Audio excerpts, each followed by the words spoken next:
Hello.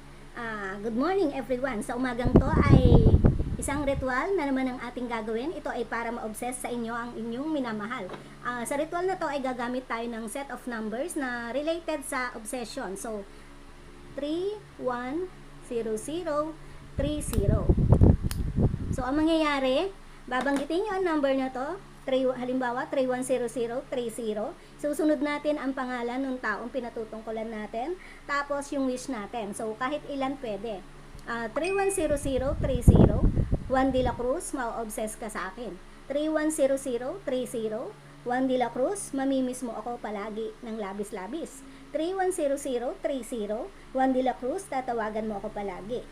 310030. Juan de la Cruz, mababaliw ka kakaisip sa akin. 310030.